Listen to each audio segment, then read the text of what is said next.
Sir अभी हम class 12 से पास आउट हुए हैं और एसएससी सीजीएल की तैयारी कैसे करें। यार ये है ना, बहुत सवाल रहता है मन में बच्चों के कि अभी अभी जो है वो मतलब पास किए हैं, 12th में है या फर्स्ट ईयर में है, सेकेंड ईयर में है, तैयारी कैसे करनी चाहिए। तो देखो, मैं छोटी सी बात बोलूँगा, आप अपने सिलेबस को पहले देखो एक बार।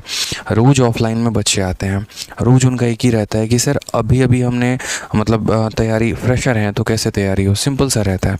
हमेशा एक ही बात बोलता हूँ कि भाई सबसे पहले तो तुम्हें जिस भी एग्ज़ाम की तैयारी करनी है उसका माइंडसेट बना लो। सीएचएसएल का तैयारी करना है, सीजीएल का करना है, एमटीएस का करना है, या फिर एक नॉर्मल तैयारी करनी है और कोई भी गवर्नमेंट एग्ज़ाम अपॉर्चुनिटी देके निकाल देना है। ये देख लो पहले। अगर तुम्हें सीजीएल का तैयारी करना है तो सबसे पहले मेरे भाई सीजीएल का क्या कर लीजिए, पूरा का पूरा आप जो है स्ट्रक्चर निकाल लीजिए कि कितने प्रोसेस में कैसे कैसे करके पेपर होता है। आपका टीयर 1 हो गया, आपका टीयर 2 हो गया, उसके बाद आपका जो है वो टाइपिंग हो गया, ठीक है, सभी चीज़ों का बढ़िया तरीके से। फिर उसके बाद उनका सिलेबस आप देख लो एक बार कि आपका मैथ्स का सिलेबस कितना है, रीजनिंग का सिलेबस कितना है, इंग्लिश का सिलेबस कितना है। उसके बाद आप उसमें ये देखा करो कि जो भी आपका सिलेबस है उसमें से क्या कुछ आता है और नहीं आता है, ठीक है। अगर ज़रूरत पड़े तो एक बार अपना कोई भी एक प्रीवियस ईयर का कोई पेपर उठा के देख लो, ठीक है, क्योंकि बहुत ऐसे बच्चे होते हैं जो थोड़ी बहुत चीज़ें उनकी बेहतर होती हैं। तो इसलिए मैं यहाँ बोलूँगा कि एक बार देखना बहुत ज़रूरी है ताकि पैटर्न से आप अपने आप को एनालाइज कर पाएँ। अब मान लीजिए कि आपने यहाँ देख लिया कि सर ये हमारा जो है पूरा का पूरा स्ट्रक्चर है, ये हमारा पूरा का पूरा सिलेबस है और ये सिलेबस हो गया हमारा पूरा का पूरा सर। अब इसके बाद निकाल भी लिया, जान भी लिया क्या है। मैं अगर अपनी तैयारी की आपको रणनीति बताऊं कि मैंने कैसे शुरू किया था और कैसे जाना था, तो मेरे भाई मैं आपको बता रहा हूँ, मेरे गाँव के 2 लोग, ठीक है, मेरे रिलेशन में ही मेरे अंकल लगेंगे, वो और एक भैया हैं, वो दोनों के दोनों आए थे दिल्ली में तैयारी करने और एक कोचिंग में वो तैयारी करने जाते थे। उस समय ऑफलाइन में कोचिंग हुआ करती थी, बढ़िया नाम था, ठीक है। तो वहाँ वो जाते थे तैयारी करने।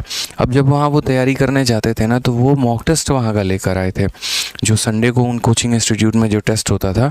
तो उस टेस्ट को मैंने जब देखा ना, उस समय ग्रेजुएशन के सेकेंड ईयर में था, फर्स्ट ईयर में था सॉरी। तो मैंने जब उस टेस्ट को देखा वहाँ पे, तो मुझे लगा यार ये क्वेश्चन है ना, हो सकते हैं।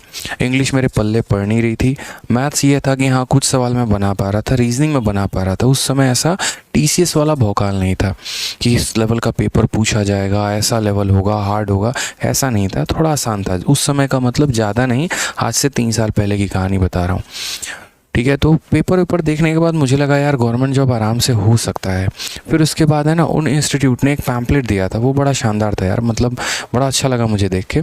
उसमें क्या था कि जब आप वो सारे मतलब एक तरीके से जो जो एग्ज़ाम होते हैं, जैसे दिल्ली पुलिस का सीपीओ होता है, उसके बाद आपको ट्रैफिक पुलिस का पेपर होता है, कांस्टेबल का पेपर होता है, तो उस सभी पेपर का वो दिया गया था स्ट्रक्चर कि इसमें टीयर 1 था, टीयर 2 और ये सारी बातें करके, और उनका सिलेबस दिया गया था। तो उस चीज़ ने है ना मुझे काफ़ी मोटिवेट किया कि यार असल में क्या होता है, आप एकदम बेसिक बच्चे की तरह सोचो।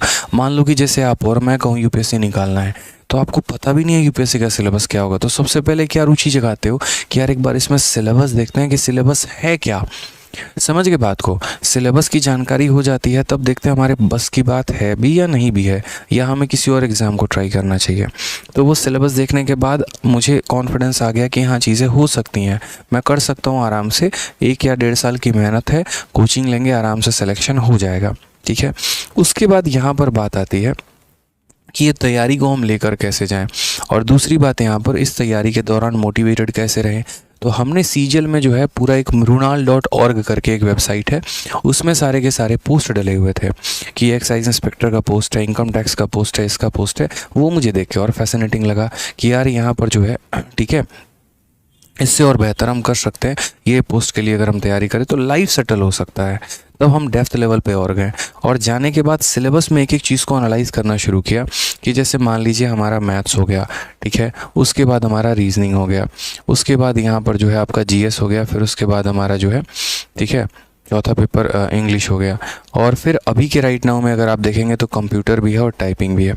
अब यहाँ पर जो है ना, ये सारे आपके सिलेबस के पार्ट हो जाते हैं, सारे के सारे पार्ट हो जाते हैं। राइट नाउ अगर कोई फ्रेशर एस्पिरेंट है, कोई नया एस्पिरेंट है, तो उसको क्या क्या तैयारी करना चाहिए, कैसे करना चाहिए, तो बहुत ही सिंपल है।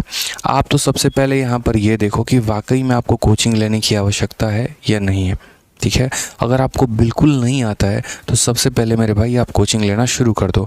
मैं ये नहीं कह रहा हूँ कि मेरे पास लो, कहीं पर भी लो, मेरे भाई देख लो, आप जहाँ भी तैयारी कर रहे हो, आप या तो अपनी क्लासेस को जो है यूट्यूब से कर सकते हो, या आप मेरे भाई जो है किसी का एप्लीकेशन से कोई बैच ले सकते हो, या मेरे भाई यहाँ पर आप जहाँ रहते हैं वहाँ पर ऑफलाइन ले सकते हैं।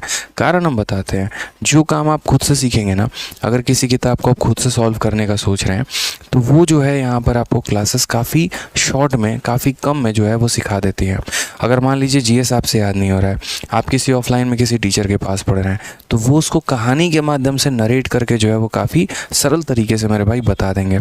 इससे आपका फ़ायदा यहाँ पर ये हो जाएगा कि आपका जो सिलेबस है वो काफ़ी कम समय के अंदर पूरा होता चला जाएगा। ठीक है, तो एक तो आप अपनी क्लासेस एक तरफ शुरू कर दो। दूसरा यहाँ पर ये ध्यान रखो कि जब भी टीचर पढ़ा देते हैं तो उसकी मेरे भाई रिवीजन किया करो यहाँ पे। ठीक है, और रिवीजन करने के बाद आप जो है एक सेल्फ स्टडी का मॉड्यूल बना लो कि यार मुझे है ना सेल्फ स्टडी ऐसे करना है। कम से कम अपना 6 से 8 घंटे का सेल्फ स्टडी का रखा करो, जिसमें सारे सब्जेक्ट बांटो। ठीक है, 1 से 1.5 घंटे आपको डेली करंट अफेयर पढ़ना है, आप उसको बांट लो कि भाई 1 से 1.5 घंटे, एक घंटे आपको करंट अफेयर पढ़ना है। 1 घंटे से कम भी कर सकते हो, 30 मिनट भी कर सकते हो, 35 मिनट भी कर सकते हो। ठीक है, हमारे यहाँ दीपक सर पढ़ाते हैं बहुत शानदार तरीके से करंट अफेयर, वैसे कर सकते हो। डेली करंट अफेयर करने का फ़ायदा यहाँ पर ये होता है कि एक ही दिन में बहुत सारी चीज़ें याद करने को नहीं मिलती हैं, और डे बाई डे जो हमारा नॉलेज बढ़ता चला जाता है। ठीक है, तो इसलिए मैं आपको बोलूँगा कि डेली क्या करना है, तो मेरे भाई करंट अफेयर कर लो। तो यहाँ पर करंट अफेयर के लिए डेली जो है वो यहाँ पर 1 घंटा आप अपना अलॉट कर दो। फिर उसके बाद हो जाएगा हमारा वोकैबुलरी, ये बहुत मस्त है भाई। ठीक है, देखिए जब भी आप किसी के पास भी कोचिंग लेते हैं इंग्लिश का, चाहे वो ऑफलाइन हो चाहे वो ऑनलाइन हो, ठीक है, तो मेरे भाई क्या होता है कि जहाँ पर भी आप कोचिंग लेंगे उसमें वोकैब पे बहुत ज़्यादा जोर नहीं दिया जाता है, और एक एस्पिरेंट को अपना वोकैबुलरी खुद करना होता है। आप साइनों की बात कर लो, एंटो की बात कर लो, ईडियम हो गया, वन वर्ड हो गया, स्पेलिंग हो गया, या कोई भी पार्ट हो गया मेरे भाई, तो यहाँ पर ये आपको खुद प्रिपेयर करना होगा, खुद याद करना होगा। कोई हाथ पकड़ के आपको याद कराने नहीं लाएगा।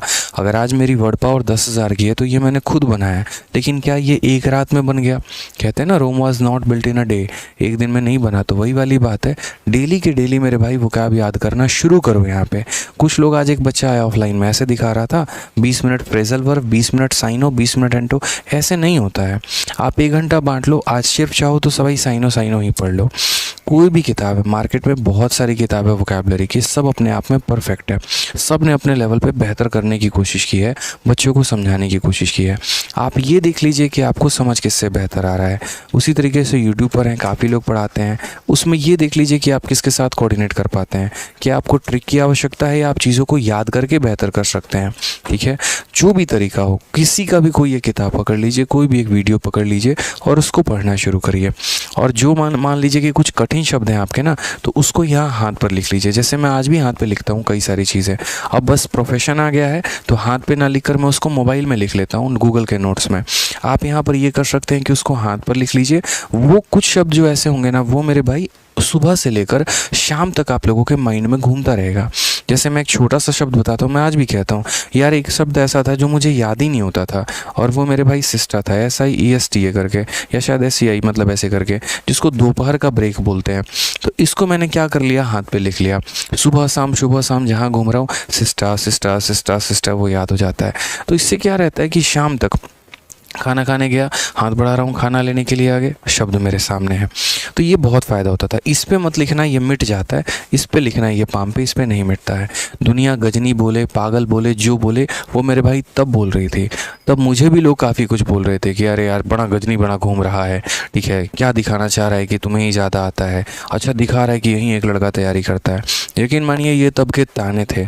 और आज जब उन्हीं लोगों से सामने मिलता हूँ ना, और भाई तुम तो बड़े आदमी हो गए हो, पता नहीं हमें पहचानते भी हो गए या नहीं पहचानते हो गए, तो ये वाली बात आ जाती है। दुनिया आपके कामयाबी के अनुसार अपने चाल ढाल बदलना शुरू करती है। जब तक आप कामयाब नहीं होते हैं, उनकी कोशिश होती है कि अब आपको कितना पीछे ढकेल पाएँ, अपने तानों से कितना पीछे मार पाएँ। और जब आप कामयाब बन जाते हैं और उनको पता चल जाता है मेरे भाई ये मेरे बस की तो बात नहीं है, इसको पीछे छोड़ना, उस समय वो आपकी वाहवाही करना शुरू कर देते हैं और आपके जो है पीछे पीछे लग जाते हैं कि क्या पता इसके साथ हमारा भी भला हो जाए। तो इसीलिए दुनिया की कभी मत सुनो, अपने काम पर विश्वास करो, ठीक है। पढ़ना है, वोकैबुलरी लिखना है तो अपना मेरे भाई पढ़ो, भाड़ में जाए दुनिया, कोई फ़र्क नहीं पड़ता है। उसी तरीके से ग्रामर में यहाँ पर इंग्लिश में जो है मेरे भाई उसमें 1 घंटा फिक्स कर दो कि मुझे 1 घंटा पढ़ना ही पढ़ना है, मुझे देना ही देना है ग्रामर। कहीं से भी पढ़ो, किसी भी टीचर से पढ़ो, लेकिन एटलीस्ट हर चैप्टर का कम से कम 50 से 60 सवाल ज़रूर प्रैक्टिस करो, ठीक है। आप लोगों की प्रॉब्लम यहाँ पर ये है कि नाउन पढ़ोगे तो नाउन के सवाल लगा लोगे, दूसरा जब जाओगे मिक्स एरर में तो सारा ख़त्म हो जाएगा वहीं पे। तो ऐसा गलती मत करो। जब तक यहाँ चैप्टर के ऊपर बढ़िया पकड़ नहीं होगी, बढ़िया प्रैक्टिस नहीं होगी मेरे भाई, तब तक आपको दिक्कतें आनी ही आने वाली है। इसीलिए मेरे भाई यहाँ पर बोलूँगा, मार्केट में बहुत सारी बुक्स हैं, आप किसी भी बुक्स का उठा के कोई भी टॉपिक का यहाँ प्रैक्टिस करना शुरू कर दो। ये आपका हो गया यहाँ से रिवीजन। सेम तरीके से मैं मैथ्स में अगर मैं बात करूँ अपना, मैथ्स में क्या है, आपको अगर मान लीजिए एप्लीकेशन से पढ़ना है तो एप्लीकेशन से पढ़ लो, जहाँ पर भी जिस भी टीचर का अच्छा लगता है वहाँ से पढ़ लो, यूट्यूब से कवर करना है तो यूट्यूब से कवर कर लो, लेकिन एक किताब पकड़ो और उसके बाद उसके क्वेश्चंस को लगाना शुरू करो। भाई मैथ्स एक दिन में नहीं सुधरता, ऐसे मोबाइल देख के वीडियो देखने से नहीं सुधरता है मेरे भाई, ये बात मान लो। अभी आप लोगों से बात करने से पहले मैं अभी ऑल इंडिया रैंक 28 से जब बात कर रहा था, 11 से भी हमारी टीम की बात हुई है CHSL में, ठीक है। अभी CHSL में इस बार अपने स्टूडेंट का ऑल इंडिया रैंक 11 भी आया है, ऑल इंडिया रैंक 28 भी आया है, ऑल इंडिया रैंक 143 भी आया है और काफ़ी बच्चे इसके आसपास हैं। बहुत कम उम्र में बच्चों ने सिलेक्शन लिया है और सिर्फ एक बात, अपने मेहनत के दम पे। जिस लड़के का ऑल इंडिया रैंक 28 है ना, मात्र 19 साल की उसकी उम्र है। सोचो, लोग 5-5 साल तैयारी करने के बाद, बाबा बनने के बाद भी मेरे भाई पेपर नहीं निकाल पाते हैं। क्यों बाबा जैसे शब्द इस्तेमाल कर रहा हूँ, अथा पढ़ रहे हैं लेकिन सही चीज़ नहीं पढ़ रहे हैं। तो इसीलिए यहाँ पर मैं आपको बोलूँगा कि थोड़ा ध्यान रखो। मैथ्स भी ऐसा है कि आप इसको लिमिटेड टाइम में प्रैक्टिस बहुत ज़्यादा करो। जिसने ज़्यादा कलम चलाए हैं, बुद्धि उसकी ज़्यादा चली है पेपर में, ठीक है। तो इस पे प्रैक्टिस पे बहुत ज़्यादा जोर दीजिए। आप फिक्स कर लीजिए कि हाँ मुझे ये टीचर से पढ़ना है और ये किताब पढ़नी है, बस दैट्स इट, और इसके अलावा मेरे भाई और कुछ नहीं। इसी तरीके से करते करते सारे सब्जेक्ट को आप जो है एनालाइज करना शुरू करिए, ठीक है। एक बार में अगर बहुत ज़्यादा सब्जेक्ट नहीं लेकर आ पाते हैं तो 2 से 3 सब्जेक्ट को ही पकड़िए, कोई परेशानी की बात नहीं है, कोई दिक्कत की बात नहीं। जीएस अगर आपका छूट जा रहा है तो मात्र मैथ, इंग्लिश और रीजनिंग, इन्हीं तीनों पर काम करिए। जीएस को 2 महीने के बाद आप कवर अप कर लेंगे। लेकिन करंट अफेयर जीएस का डेली पढ़ना है, स्टैटिक का पोर्शन आपको डेली पढ़ना है, इतना ध्यान रखिए। ये मेरे भाई काम आपको करने ही करने हैं, डेली आपको इतना करना ही करना है। सैटरडे और संडे 2 दिन अपने दिन का ऐसा बांट लो कि इस बार भाई इन 2 दिनों में तो हम कुछ पढ़ेंगे ही नहीं, हमें कुछ भी नहीं पढ़ना है, मात्र वो रिवाइज करना है जो हमने जो है पूरे वीक में पढ़ा है। सिर्फ खाना खाना खाना जरूरी नहीं होता है यार, ठीक है, पचाना भी ज़रूरी है, नहीं तो वो जहर बन जाता है। तो ये 2 दिनों में अगर रिवाइज़ नहीं करोगे तो आगे से पढ़ते चले जाओगे, पीछे से भूलते चले जाओगे। इसीलिए कहते हैं रटंतु बुद्धि घटंतु विद्या, ठीक है। तो यहाँ पर रटना नहीं है, बस यहाँ पर पढ़ना है और 2 दिनों में रिवाइज़ करना है। और साथ में संडे वाले दिन में मेरे भाई ज़बरदस्त तरीके से जो है वो मेरे भाई रिवीजन करना है पूरा। एक मॉक टेस्ट ज़रूर देना है।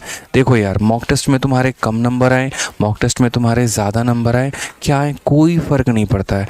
बस मेरे भाई इतना बोलूँगा, मॉक टेस्ट ज़रूर देना, ठीक है। उसमें ये तो पता चलेगा ना यार, एक मोटिवेशन मिलता है आपको। पता है ये मॉक टेस्ट से मैं कई बार कहता हूँ, क्या होता है, मान लीजिए कि बच्चा है, ठीक है, उसके मान लो 60 नंबर आए हैं। अब मेरे भाई 60 नंबर आए, एटलीस्ट उसको इतना तो पता चलेगा ना उसका लेवल क्या है, उसको कहाँ तक जाना है, कितना कुछ उसको सीखना है, ये बताओ पहले, ठीक है। आपको ये तो पता चलेगा कि आप भ्रम में जी रहे हो कि आपको जीएस आ रहा है और आपका जीएस ख़त्म हो गया है, नील बट्टे सन्नाटा हो गया है, आपको कुछ नहीं आ रहा है। आप इस भ्रम में जी रहे हो कि मेरा तो मैथ्स कंप्लीट है, पूरा बहुत बढ़िया तरीके से आता है, फिर भी 25 में मात्र 20 सवाल कर पा रहे हैं। तो 5 सवाल को हल्के में मत लीजिए आप, यहाँ पे वो सीखने की आवश्यकता है। रीजनिंग को भी हल्के में मत लीजिए आप। तो ये छोटी छोटी बातों का मेरे भाई ध्यान रखिए। मॉक टेस्ट देना बहुत आवश्यक है, बहुत ज़रूरी है, ठीक है। थोड़ा थोड़ा करके नंबर बढ़ेगा, एक दिन में नंबर नहीं बढ़ेगा। आज अगर आपका कुछ नंबर आया है तो अगली बार थोड़ा और बेहतर नंबर आएगा, थोड़ा और बेहतर नंबर आएगा, बट वो मॉक टेस्ट देने से ही बेहतर होगा। समझिए इस बात को यहाँ पे, ठीक है। तो मॉक टेस्ट देने से अच्छा, मॉक टेस्ट एक और रिमाइंडर का भी काम करता है, अलार्म का भी काम करता है कि भाई तुम्हारा इतना सिलेबस जो है वो बाकी है, इतना भी तुम्हें करना ज़रूरी है। तो वो कांस्टेंट पुशअप देते रहता है, क्योंकि आपकी तैयारी में आप ऐसे समझ लीजिए कि जो है सो आप ही हैं। अगर मैं एक मिडिल क्लास फैमिली से हूँ तो मेरे माँ बाप को इतना नॉलेज नहीं है कि वो मुझे गाइड कर पाएँ, मेरे भाई के पास इतना नॉलेज नहीं है कि वो मुझे मेरे भाई गाइड कर पाए, यानी मुझे गाइड कौन करेगा। तो मैं खुद ही यूट्यूब से, बाकी टीचर से थोड़ा थोड़ा जो है वो नॉलेज लेके एक्यूमुलेट करके करेंगे उसके आधार पे आगे बढ़ूंगा। तो इन छोटी छोटी बातों का मेरे भाई ध्यान रखो, बेहतर कर लोगे। समझ गए यहाँ पे? क्लियर है? ठीक है, तो छोटी छोटी बातों का ध्यान रखिए और बेहतर करते चलिए यहाँ पे। ठीक है, और बाकी जो है जैसा भी रहे मॉक टेस्ट के स्कोर को थोड़ा सीरियस वे में लेकर उसको और बेहतर करने की कोशिश करिए। ठीक है।